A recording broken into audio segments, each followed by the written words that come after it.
The city didn't notice him anymore. Every morning, while the sky was still bruised with the last of the night, he sat at the corner of 14th and Franklin, right across from St. Luke's Medical Center. He wore the same heavy coat no matter the weather, an army green canvas thing with missing buttons and a stitched-up sleeve. His boots were cracked, his fingernails dark from dirt and engine grease, and his salt and pepper beard made him look older than he was. Most folks assumed he was homeless. The bus drivers learned to slow down when they saw him standing. He never got on, just waited, then sat again, watching, like the bench belonged to him. He had a small paper cup next to him, but not for change. It held black coffee, always steaming even in summer. Nobody could figure out where he got it. Nurses and interns in blue scrubs walked by without glancing. Patients in wheelchairs rolled past. Families huddled near the curb trying to get Ubers or taxis. Everyone was rushing, tired, breaking down in their own private ways. He saw it all. Some security guards from the hospital called him Frank the Fixture, said he'd been there since before COVID. No one knew his real name. A few whispered he was a vet. Others thought he was just a burnout, who used to work construction, got injured, and never recovered. No one really knew, except for one person, Elise Monroe, third-year resident on the night shift. Elise had started noticing him after the fourth time she walked past crying, and he said nothing, just offered her a napkin from his coat pocket. She never told him why she was crying. She didn't need to. Somehow he knew. That first night she sat beside him was in October. 3 a.m., her eyes swollen, her hair in a tangled bun, scrubs wrinkled with blood she hadn't noticed wasn't hers. She hadn't even clocked out. She just walked out the ER doors and kept walking until her body stopped beside him. He didn't look at her, just tore the corner off a paper sleeve and handed her a single wrapped peppermint. "Helps with the iron taste," he murmured. That was the moment she started, believing in ghosts. Or angels, or maybe just trauma recognizing trauma. She nodded and unwrapped the candy with shaking fingers. "Name's Will," he said softly. "Folks forget to ask." She gave a weak smile. "Elise." They sat in silence. That became a rhythm. Quiet kind of rhythm, one that didn't interrupt but understood. People came and went, seasons turned, the bench stayed, and Will saw everything. He saw the man in the suit with liver spots on his hands, who always walked in alone and left with a trembling lip. He saw the nurse who shook after every baby she had to deliver early. He saw the orderly who stole pain meds in his sock. He saw the mother who waited for news that never changed. He saw the janitor who sat beside the ambulance dock, praying every time sirens got too loud. And he saw Elise, how her steps slowed, how the shadows under her eyes deepened, how the hands she once kept perfectly still now trembled when she lit a cigarette. Will said little. Just enough. One word, a nod, a cough that drew attention. A breath that made a stranger pause. That's all it ever took. That's how it started. Until the morning the intern collapsed in the parking lot. Right in front of the security booth, she fell like her body had been unplugged from something vital. Doctors rushed out. Shouts echoed across the drive. A defibrillator was wheeled from inside. But it was Will who moved first. He was at her side before anyone else, kneeling gently, lifting her head. His voice was low but firm, whispering something. No one else could hear. His fingers pressed against the artery in her neck, then her wrist. "No, not cardiac," he said calmly when the first nurse arrived. "Check her sugar, right now." The nurse blinked, confused. "I said check her sugar," he repeated, louder now, his eyes locked with hers. "She's hypoglycemic. She's been fasting and doing double shifts. She's crashing now." A moment passed. Then the nurse moved, snapping her fingers at the others. They gave her glucose. Her eyes fluttered open, and for the first time in 5 years, someone asked Will how he knew. He looked toward Elise across the lot. She stood frozen. Something in her was unraveling. Will didn't answer. He just sat back on the bench. That same quiet bench nobody ever looked at, and took a sip from his coffee. Steam curled in the morning light, and the city, for the first time in a long time, paused, but only for a moment, because some miracles show up in boots and broken coats, and not everyone's ready to see them. Word didn't travel fast, and not at first. Hospitals are made to forget. Shifts change. New faces arrive. People leave, and no one mentions them again. The halls bleach memory out of people just like they do the blood from the sheets. But Elise couldn't forget what she saw. The way Will had dropped to the pavement, like a soldier returning to instinct. The way his voice had cut through the chaos with absolute certainty. The way the intern, Mia, had come back because of him. She asked around later in quiet corners, the kind of voice you use when asking about ghosts. Do you know that man outside, the one who sits near the bus stop? Most shrugged, some laughed. Oh, him? Yeah, bench guy. Pretty sure he's not right in the head. He talks to himself. I think he sleeps in the parking garage sometimes. Or maybe he's just casing the joint. Even the chief, attending, Dr. Rawlins, all gravitas and sterile authority, rolled his eyes. If he's not a patient, he shouldn't be on hospital grounds. That kind of loitering creates a liability. Liability. That word stuck in Elise's chest like a shard of glass. She wanted to argue, to say that he wasn't the liability, that maybe the hospital itself was, the way it chewed through young staff and spat them out numb and brittle. That it wasn't a stranger outside who made people collapse, but the culture within. But she stayed quiet, because speaking up too soon in a place like that meant they'd start watching you. Instead, Elise brought 2 coffees the next night. Will was already on the bench, staring across the street like always, as if something hidden might emerge from the shadows of St. Luke's front lobby. As if he was waiting for a signal only he understood, she handed him the cup without a word. He took it with a small nod. They didn't even want to listen, she murmured after a while. Will didn't flinch.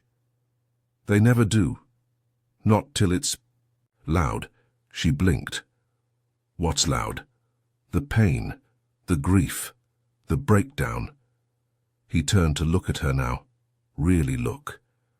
Hospitals are full of people who whisper their suffering until it screams. His eyes weren't tired. They were alert, sharp, like someone who'd lived too many lives in one. Elise tilted her head. Were you a doctor? He chuckled, but it wasn't warm. Nah. Just learn to listen harder than most. The body's louder than people think. If you know what to watch. She studied him then. The way he tracked people crossing the sidewalk. The way his fingers twitched at every lab coat. Every stumble, every cough. He wasn't just watching. He was scanning. 3 nights later, Code Blue blared from the east wing. Elise had just scrubbed out. Her hands were still damp when she heard the overhead page. She didn't need to respond, it wasn't her floor, but something told her to go. Downstairs, through the lobby, past the vending machines and out the glass doors, there he was. Will. Standing, his posture rigid, eyes locked on the side of the building. He was counting something on his fingers. Elise.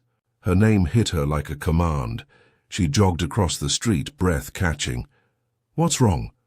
That kid who comes out every night at 11, the one in the red hoodie. She nodded. Jared. He visits his sister in pediatric oncology.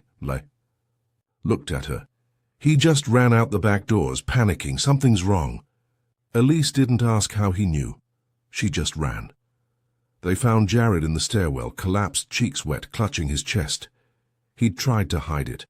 Said he didn't want to bother anyone. Turned out he had an undiagnosed heart condition, stress-induced, arrhythmia. He could have died if no one had checked that stairwell, but someone did check and the hospital had no idea why. That week, more nurses started nodding at Will when they passed.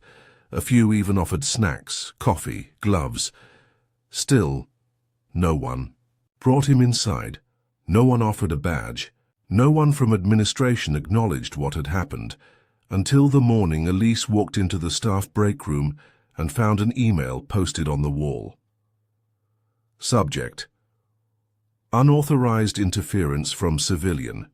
It has come to our attention that a non-employee individual has inserted himself into medical emergencies. While intentions may be benign, we must reinforce that only trained hospital staff may participate in patient care or response. The hospital is not liable for outcomes related to outside interference.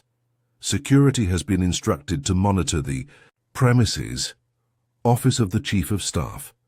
Her coffee turned to acid in her mouth. She stormed outside. Will was already packing his things. Not much, just a folded blanket, a small book, and a photo she caught a glimpse of. A child, maybe 8, smiling from a hospital bed. "You're leaving?" she asked, her voice cracking. Will shrugged. "Didn't think I'd stay forever." "But they need you." "No," he said gently. "They need to learn to see." He looked at her one last time, "And so do you." Then he walked away, boots crunching against winter frost, shoulders hunched, disappearing down the avenue. Elise stood at the bench. It suddenly felt unbearably empty. After Will left, the bench stayed empty for days. Elise tried not to let it bother her. She buried herself in charts and intake rotations, her stethoscope looped around her neck like a leash. She tried to laugh with the other residents when the vending machine ate someone's dollar or when the interns tripped over their scrubs. She tried to pretend like nothing was missing, but something was. The lobby felt colder, the street meaner. That quiet, watchful calm that used to settle over the hospital entrance during the night shift had vanished, and the things Will used to notice? They started showing again, this time too late. A patient in the waiting room collapsed from internal bleeding. No one had noticed her pallor beneath the makeup. An elderly man was found outside, disoriented, in his gown, freezing. He'd wandered off unnoticed. A nurse on her 3rd consecutive double shift fainted in the elevator. The system didn't break. It just stuttered. Elise saw it in the small things, the tremor in a receptionist's hands, the way a young father paced for hours before someone realized he couldn't read the intake forms, the silent scream behind the eyes of a woman who'd come in for stomach pain but flinched every time a male doctor approached. Will would have caught all of it. He did catch all of it. And now he was gone. Then came the phone call. It was from a blocked number. Sometime after 2 a.m., Elise had just gotten home, barely kicked off her shoes. "Dr. Monroe?" Her stomach tightened. "Yes?" "You don't know me, but my sister, Mia, she's the intern you helped a few weeks back." Elise sat up straighter. "Is she all right?" "She's okay, but I need to tell you something." The caller hesitated, then said quietly, "There's a man outside my mom's nursing home. Same coat, same coffee cup. He helped save a woman who went into diabetic shock in the lobby." Elise's heart kicked. "Where?" "Gracefield Seniors, off Belmont, East Side." The line went dead. The next day, Elise took a personal day, her first in over 9 months. She didn't tell anyone why, just packed a bag, grabbed her car keys, and drove through a snow-dusted sunrise toward a place she'd never been. Gracefield Seniors looked like a halfway house, and a church had collapsed into each other. Chain-link fences, faded brick, old. Ladies in wheelchairs watching birds. And there he was, sitting beneath a crooked awning out front, his boots planted firmly on the pavement, steam curling from his paper cup. Elise parked without thinking. Walked up slow. Will glanced sideways, his eyes steady. "I wondered when you'd come," he said. Elise swallowed. "You saved another person." He didn't answer. She dropped into the chair beside him. For a long time they just sat. Finally she said, "They called you a liability." "I am," he replied. "To people who can't hear the quiet." She looked over at him. "How do you do it, Will? How do you know?" He didn't answer right away. Instead, he reached into his coat pocket and pulled out the photo she'd seen. Before, the child, big smile, bald head. "She was my daughter," he said. "Sarah." Elise froze. She had leukemia. Diagnosed late. Hospital missed it 3 times. They said it was a flu, then a virus, then stress. By the time someone actually listened to her, he stopped. The words fractured. "I sat in that hospital for months," he continued, voice brittle. "Watching, learning, wishing I'd known how to speak their language before it was too late." He looked down at the picture. "So now I listen to people, the way I should have listened to her. Watch what doctors miss. That's all it is. That's all I am." Elise reached out and laid a hand on his. He didn't flinch. That night, she returned to St. Luke's. But something in her had shifted. She started noticing again. She watched the way a receptionist's smile cracked whenever her phone buzzed. She pulled aside a young black man in the ER who kept glancing at the exits and learned he was terrified of being profiled. She stopped a discharge for an unhoused woman who refused treatment because her paperwork had been misfiled and no one had checked her chart. People began to whisper about her too. "She's different lately. Knows things before anyone else does. Almost like she's got someone feeding her info." But Elise just smiled, and at the end of each shift she walked out the hospital doors, crossed the street, and sat on the bench. Alone at first, but eventually others joined. The first to sit beside her was Marcus, the janitor who cleaned the East Wing. He didn't say much, just nodded and offered a half-eaten Snickers bar. Elise took it anyway, unwrapped the rest, and split it down the middle. That was the language they spoke now. Quiet offerings, no declarations, no questions, just presence. After Marcus came Luce, a nurse from maternity. She sat with Elise on a rainy Thursday, pulling her coat tight around her like armor, her scrubs still damp. She was shaking. Elise didn't ask why, just slid her a peppermint from her pocket. Luce took it with both hands, as if it were communion. Word. Spread slow, like mist over glass. No announcements, no flyers. But somehow the bench, the old one across from St. Luke's, the one that had always been too cold, too splintered, too ignored, became something else. It became a place. Not official, not claimed, but sacred in the way trauma makes space sacred. Because the people who found it didn't need fixing. They needed witnessing. By week's end there was a rotation. Nurses came out during breaks. Interns who couldn't cry inside sat down and let tears fall where no one demanded an explanation. A cafeteria worker named Darlene brought 2 thermoses of hot coffee and left one behind even when no one was there. And Elise? She began keeping notes, not patient charts. Something different. Observations. Man in brown coat. Waited 5 hours in ER, never called. Paperwork error. Woman in wheelchair. Had undiagnosed bed sores. Ignored during transfer. Teenage girl trembling in OB/GYN intake. Check for abuse history. It wasn't medicine the way they taught it. It was listening. It was watching the way Will had taught her. Then, one evening, Elise walked out to the bench and found a sealed envelope. No. Name. Just a single word in handwriting she hadn't seen before. Keep going. Inside there was a folded news clipping. A small article from the Gazette. Headline read, "Unidentified Good Samaritan Saves Life at Gracefield Center." Witnesses say a man in a military-style coat intervened before staff responded. Elise folded the paper and held it tight to her chest. He was still out there. Meanwhile, inside the hospital, things began to shift, not by policy, but by pattern. Resident named Kira, who used to ignore Elise, began shadowing her without asking, watching the way she moved, who she paused for, how she looked people in the eye.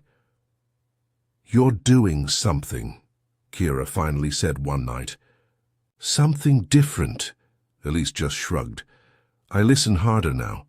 Kira narrowed her eyes. "To what?" Elise turned slowly.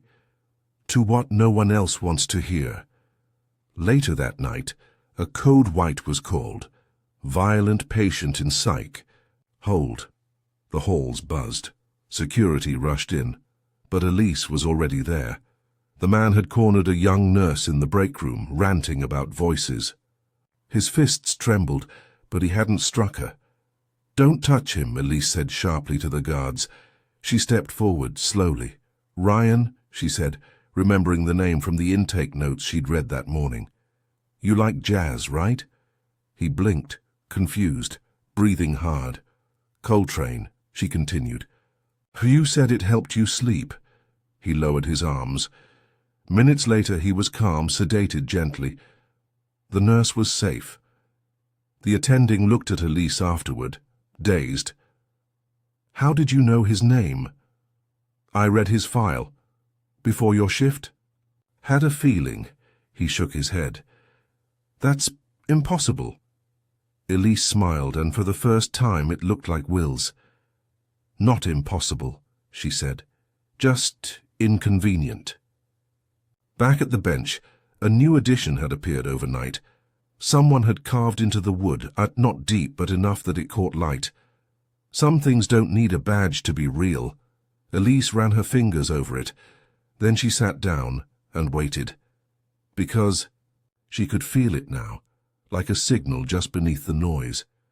Something was coming, a storm maybe, or a reckoning. The first official complaint came in the form of an email forwarded to Elise by accident. She wasn't supposed to see it, but someone in administration hit "Reply All" when they meant to reply privately, and her name had been on the original CC list for a completely unrelated training module. The subject line read, "Dora E. Monroe and her bench club. HR concerns." It was brief. Cold. "There's increasing chatter about Dr. Elise Monroe's extracurricular activities, including unsanctioned gatherings outside the premises, watch lists of patients, and the encouragement of non-staff civilians loitering on medical grounds. Please advise. If this escalates, we may need to initiate formal review." Elise read it twice, then a third time. She closed her laptop and stared out the hospital cafeteria window, watching a mother lift a toddler out of a car seat. The child wore a superhero cape. The mother looked exhausted. The kind of exhaustion you didn't sleep off. She wondered what Will would say if he read that email. Probably something like, "When truth makes 'em nervous, that's how you know it's working." She didn't say anything to anyone that day, just kept going. But something had changed. Her badge was scanned twice at security. A hospital liaison she'd worked with for a year suddenly acted like they'd never met. And the head of HR, a man named Griffin who'd once told her she had natural bedside warmth, now avoided eye contact in the elevator. They were circling. She felt it in her gut. And still the bench grew. That same week, a surprise snowstorm blanketed the city in silence. Power flickered, public transit halted. The ER swelled with slips, frostbite, and the elderly trying to survive cold apartments. By midnight, Elise was outside again. Coat zipped, scarf wrapped, snowflakes clinging to her lashes as she crossed to the bench. It wasn't empty anymore. Teen she'd never seen before sat there, knees pulled to his chest, hoodie soaked through. She approached slow. "You okay?" she asked. He didn't look up. Just said, "They told me to wait here. Said I'd find the doctor who doesn't work here." Elise blinked. "Who told you that?" The boy reached into his pocket and pulled out a folded napkin. Scrawled across it were 2 words. "Trust Elise." Her breath caught. "Come inside," she said gently. "We'll get you dry." Turns out his name was Caleb, 15, foster care. His sister had been admitted 3 days ago, complications from pneumonia. But no one had contacted him. No one had told him she'd been transferred. To ICU, He'd come alone, walked 6 miles through snow. Elise got him hot chocolate from the nurse's lounge, got his sister's room cleared for visitor access, stayed until they were together. Later that night, she sat in the hallway, hands clasped. Will was still watching, somewhere. She could feel it, but not everyone was glad she was being watched. Next morning, Elise was called into a meeting, conference room C windowless, fluorescent lights that buzzed too loudly. 3 people waited for her, HR rep, hospital counsel, Dr. Rawlins. No one smiled. "We've had concerns," Rawlins began, folding his hands, "about your activities." "What activities?" she asked calmly. "You've been leaving the building during critical shifts, consulting, on cases you're not assigned to, encouraging patients to seek you out directly, creating what's been described as a culture of unauthorized support." Elise blinked. "Unauthorized support?" "Medicine," the HR rep said, "has boundaries for a reason. You're stepping beyond them." She paused, then asked quietly, "And who defines those boundaries?" Silence. She looked at Rawlins. "Because the day we started treating compassion like a liability was the day this place started dying." "You're not being terminated," the counselor interjected, "but you are being put under formal review. Effective immediately, your shifts are suspended pending evaluation." The room stayed silent as she stood. She didn't argue, didn't cry. She just left the room and walked down the hall, past the intake desk, past the waiting room, past the cold glass doors, and into the morning sun. Across the street, the bench was still there, empty. Waiting, she sat, and this time, she wept. But across town, a man in a green canvas coat stepped off a city bus and into the lobby of a library. He didn't ask for books. He asked for a printer. Then, on a public computer, he began typing a letter. To the board of St. Luke's Medical Center. The letter was short, but like most things Will did, it cut deeper than length implied. He sent it through the hospital's generic feedback portal, the one buried on their website beneath insurance policies and foundation donations. No signature, no return address. Just this: to whom it may concern. There's a doctor in your building who listens harder than most. She doesn't clock out when she leaves the ward. She sees what the machines don't, feels what the diagnostics miss, not because she was trained that way, but because pain taught her what school didn't. You can file her, suspend her, silence her, but you cannot unteach someone how to see, and if you had a daughter like mine, you'd thank God someone like her was watching. Signed, one of the ones you walked past. It shouldn't have gone anywhere, except the IT intern, who managed the portal that week, a 22-year-old named Haley, who worked nights and kept sticky notes with affirmations on her monitor, read it twice. Then she printed it and stuck it to the break room fridge. By morning, 6 staff members had taken pictures of it. By lunch, someone anonymously emailed it to every resident in the hospital. By the end of the day, it was tacked to the back of the staff bathroom stall on the 3rd floor, with a line scribbled in Sharpie beneath. "We see you, Elise." But Elise didn't know any of that. Not yet. Because she hadn't been back inside since the review. She'd stopped showing up at the staff entrance and started arriving through the main doors like a patient. No badge, no clipboard, just herself in street. Clothes sitting in the atrium watching. She watched how security now had 2 guards at intake instead of 1. She watched how the receptionist smiled wider at certain last names. She watched how patients who spoke broken English waited longer. She watched how the med students rehearsed empathy with fake warmth and nervous hands. It all buzzed under the surface like a failing generator, the kind of hum no one heard until the lights went out. One afternoon, as she sat on the bench, a voice called to her. "Elise!" She turned. It was Mia, the intern whose life Will had saved. Her cheeks were pink from the cold. Her coat swallowed her frame and her hands gripped a plastic folder like it was a life preserver. I saw the letter, Mia said breathlessly. They said someone wrote it for you. Elise smiled faintly. I didn't write it. I know, but I printed it again. She pulled a crisp copy from her folder, held it out like an offering. I put one in every department, even in OR. Elise blinked. Why?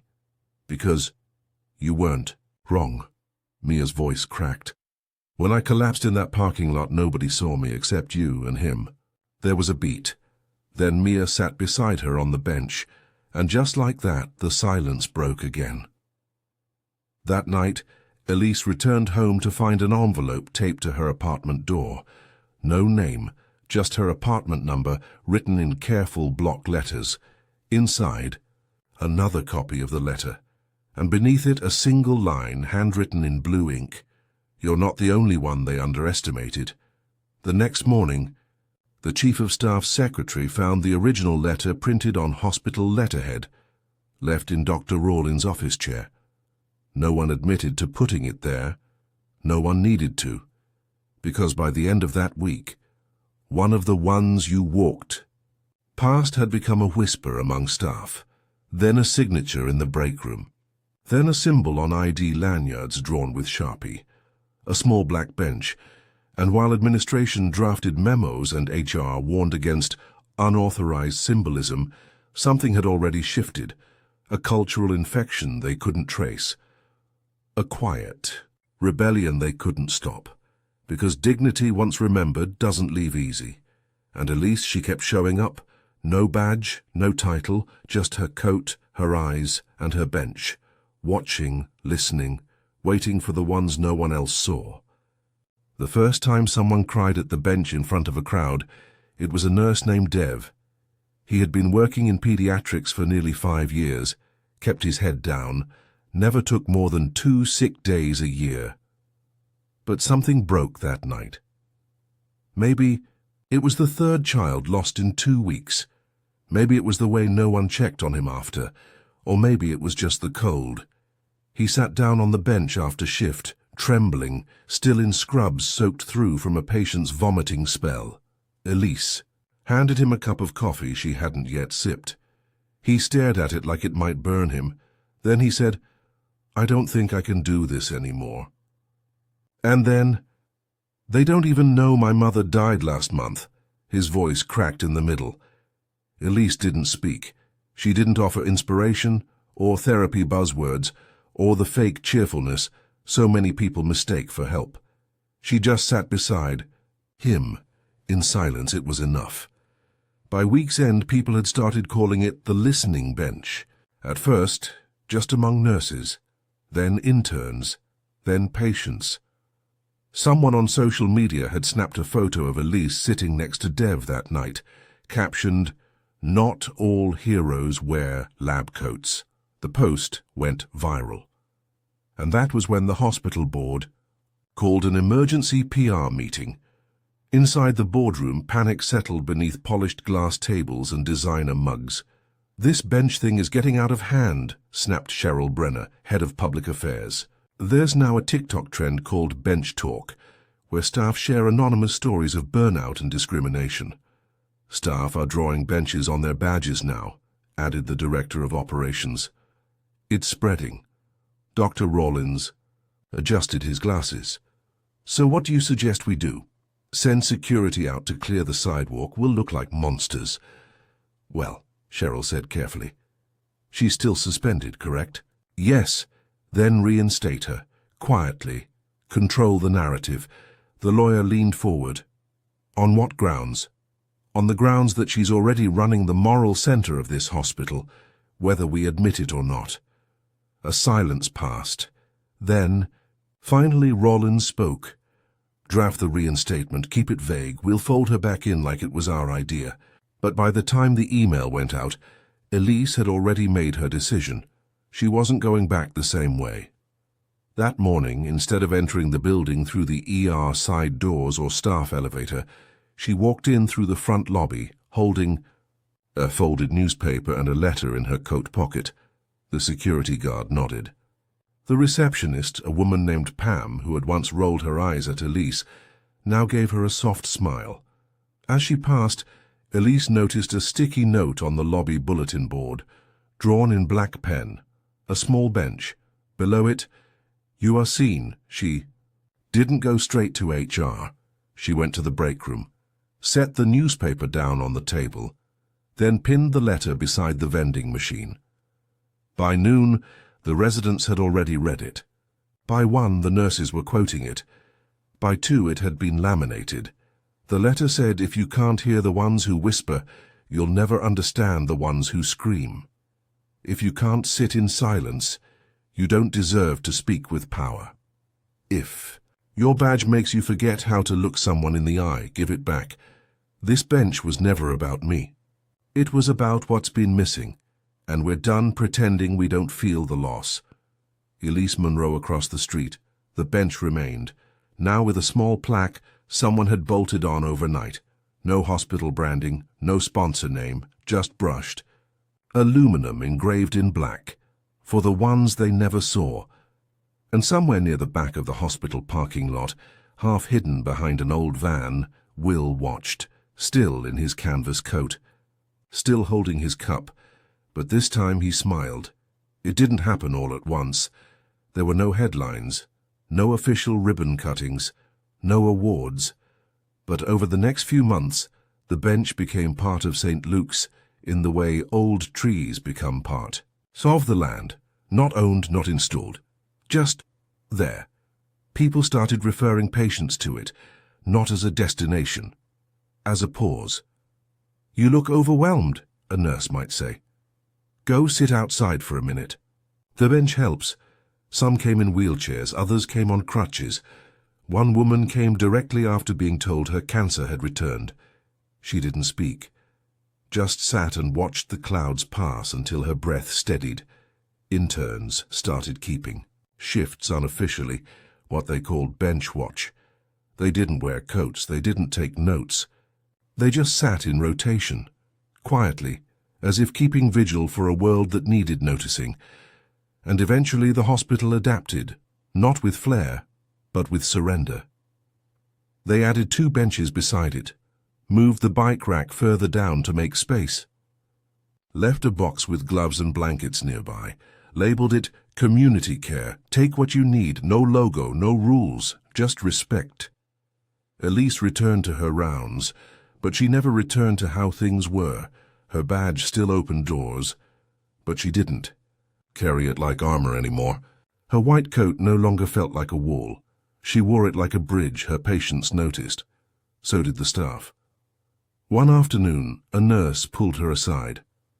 "Something's different about you." Elise tilted her head. "How so?" "You don't walk like you're surviving anymore," the nurse said. "You walk like you're home." One quiet morning, Elise arrived early and crossed to the bench before clocking in. Her coffee was still warm. The sky was soft and pink, like a held breath before sunrise. She sat alone. Then she felt it. The shift in air, a familiar crunch of boots on pavement. She didn't turn. She didn't have to. Will sat beside her, folding, his coat tighter as the wind picked up. They didn't speak at first, not for a while.